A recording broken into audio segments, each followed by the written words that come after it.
నమస్తే అండి. నమస్తే. కొన్ని ఊళ్ళల్లో ఇప్పటికీ కూడా నరబలి ఇవ్వడాన్ని మనం చూస్తూ ఉంటాం.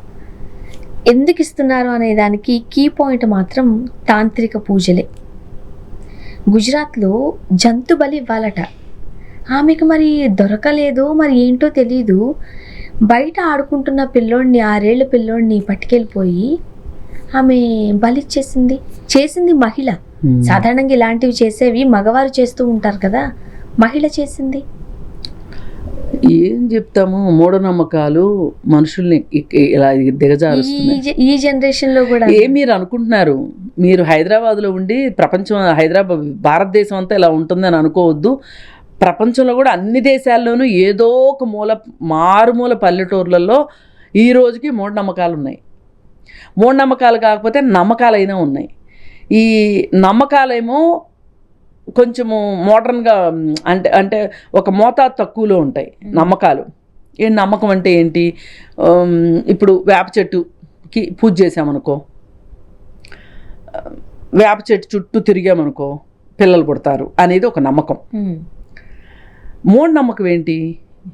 ఇదే వేప చెట్టుకి ఒక కోడినో ఒక కుక్కనో లేకపోతే మేకనో బలిస్తే పిల్లలు పుడతారంట అనుకోవటం మూఢనమ్మకం.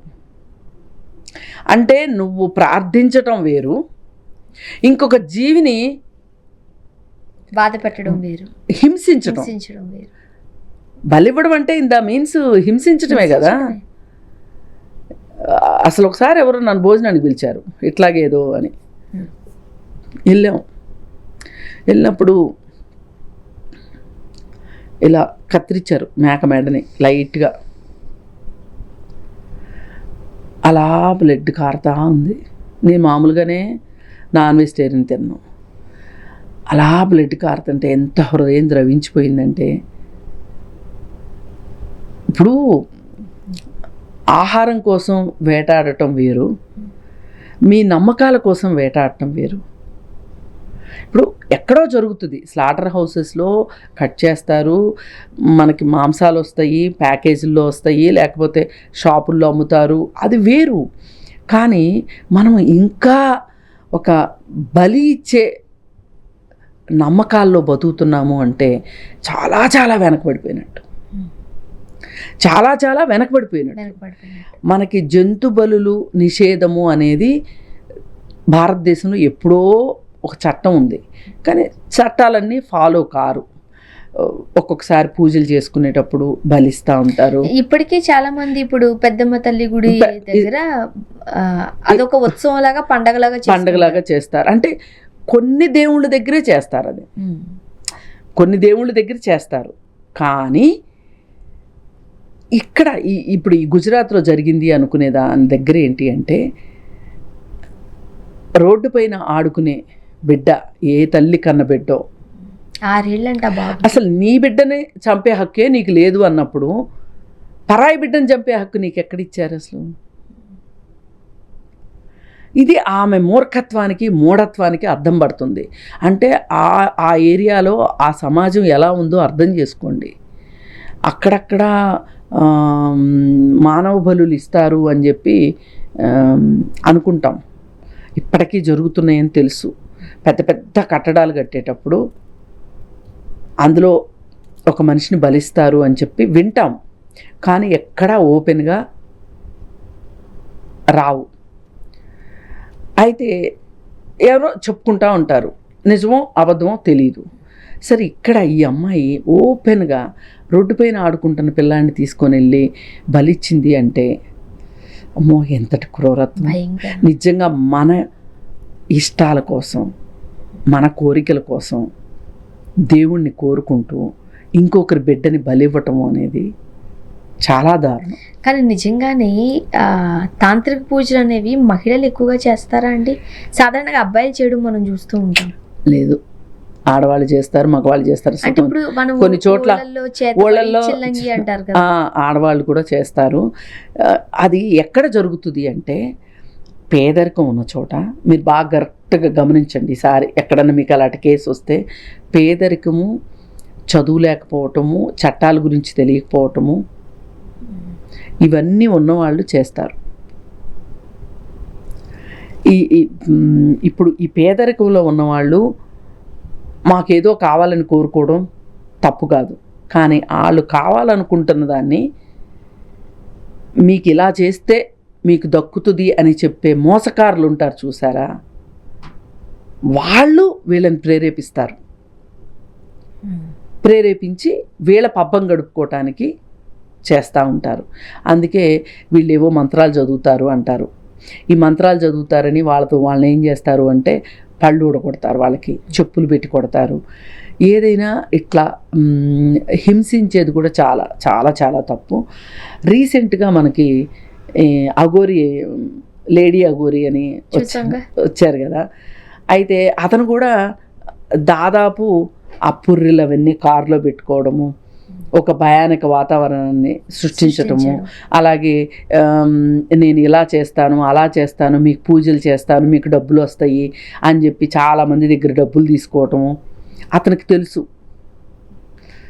నేను చేసేది ఏది జరగదు అని అతనికి తెలుసు, కానీ అతన్ని నమ్మించి అతను ఈ అత్యాశ పరుల్ని వీళ్ళని నమ్మించి మోసం చేయటం అన్నమాట.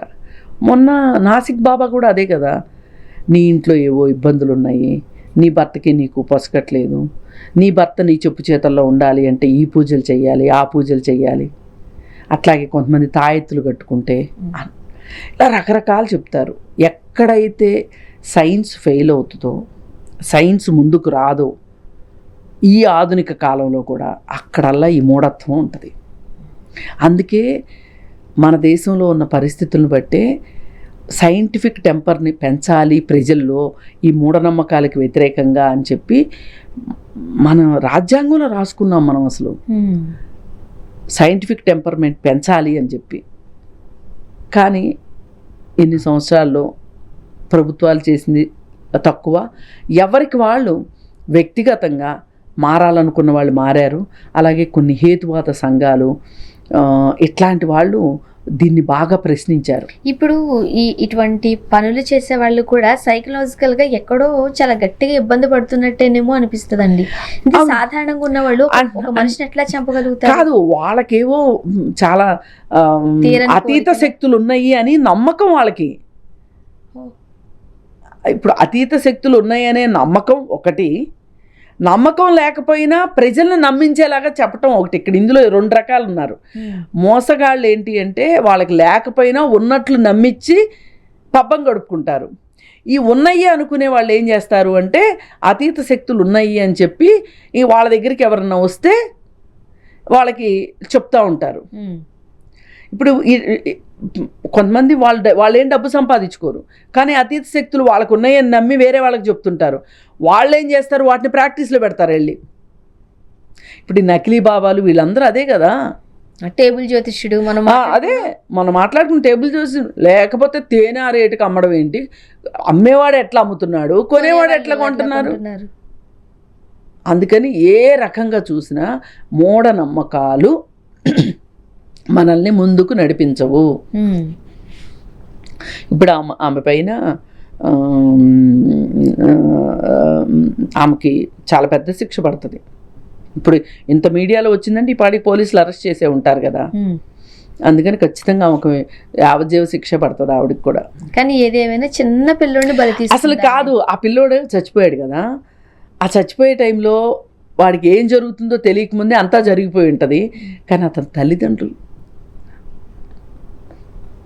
వర్ణించనాలి. ఎవరో చేసిన తప్పుకి అంత ఎంత బాధ కాదు, చాలా చాలా. తను ఒక మహిళ అయ్యుండి ఒక మహిళ కాదండి. మీరు ఒకటి గుర్తుపెట్టుకోండి, మహిళా పురుషుడా అనవసరం. నేరానికి మహిళా పురుషుడితో సంబంధం లేదు. నువ్వు మనిషివా కాదా, నీలో మానవత్వం ఉందా లేదా. ఎందుకంటే ఇప్పుడు నువ్వు ఒక మహిళ అయ్యుండి అన్నావు అనుకోండి, అంటే పురుషులైతే చేయొచ్చా? అలానే కదంటే సాధారణంగా ఆడవాళ్ళు కాస్త సున్నితంగా ఉంటారు, ఏమి ఉండదు. చిన్న బిడ్డను పట్టుకెళ్ళినప్పుడు నా కొడుకులే అని ఫీల్ అవుతూ ఉంటారు. మహిళల్లో అందరికీ సున్నితత్వం ఉంటుంది అనుకోవటం వేరు. కరుకుగా ఉన్న వాళ్ళందరూ ఇలా చేస్తారని లేదు. అందుకని ఏది ఏమైనా ఇలాంటి వాటి జోలికి వెళ్ళకోకుండా ఉండాల్సిన అవసరం ఉంది. థ్యాంక్ యూ అండి. Thank you.